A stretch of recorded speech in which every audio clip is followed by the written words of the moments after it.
I think most people know who Dr. Henry Heimlich is.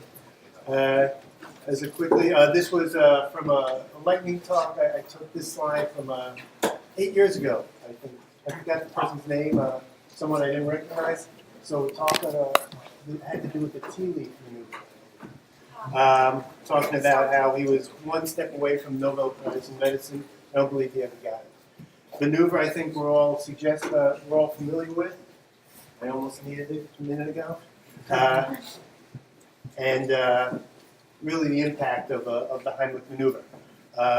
Without going through the whole thing here, the main message is that really the maneuver has made his name one of the most, if not the world's most famous doctors. And acknowledged as saving countless lives throughout the years. Before the Heimlich maneuver, however, he was always in the quest to find the next big thing to save millions of lives. In 1955, he identified surgery, made it possible for people to swallow food with severe esophageal damage.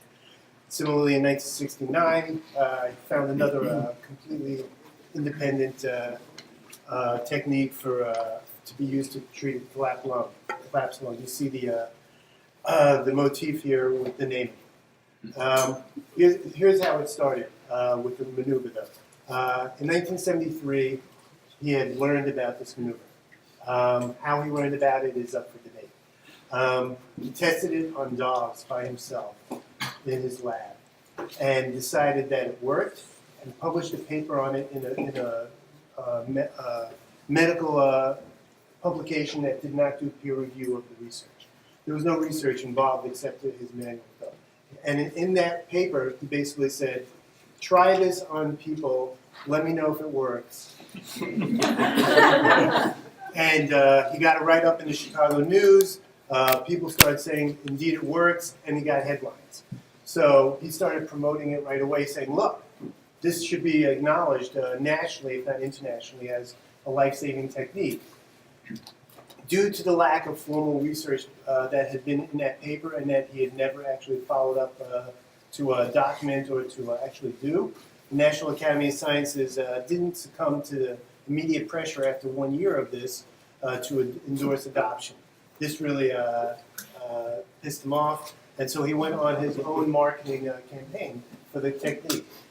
So for 8 years, right after that, Heimlich and his son Phil started selling posters to spread the word, T-shirts. There's a film that you can look up on YouTube. I just found it with actors being saved by his technique from the early mid-70s with a horror film score composed by his son Peter, also played in a band called Choke. He appeared on Johnny Carson. He gave the Heimlich maneuver to Angie Dickinson as a way to, again, get public recognition. Finally, after years of this, it was acknowledged as the only method by the Surgeon General of the U.S. at the time, C. Everett Koop, and American Heart Association, and Red Cross formally recommended the maneuver. Still a little angry about his marketing techniques. This wasn't enough. This, you would think, would be enough. However, there was more out there, more acclaim, more lives to save. So he argued the maneuver should replace CPR for drowning victims. So for 8 years, the nation's largest private lifeguard company began teaching maneuver as a first response, even though medically it wasn't the right first response. But they succumbed to his pressure. As a result, there's at least 30 documented incidents and probably many more of where just people resulted in stomach ruptures, death. Similarly, from the 80s until his death late last year, he promoted malaria therapy, which basically the practice of intentionally infecting a patient with malaria in order to treat another ailment. This resulted not just countless failed trials, but obviously negatively impacted many lives who needlessly took place in these trials. Attacks started to appear in the early 2000s against his work. People alleging that he wasn't the originator behind the maneuver, about the injecting malaria. But if you went to his website, where he was at the University of Cincinnati med school, you learned all about the Heimlich Institute. That's in heimlichinstitute.net. However, if you went to heimlichinstitute.com at the same year, you found a series of attacks against Heimlich. This is what he was looking at. All about the false claims, about what he had done for malaria therapy for HIV that was completely false and destructive.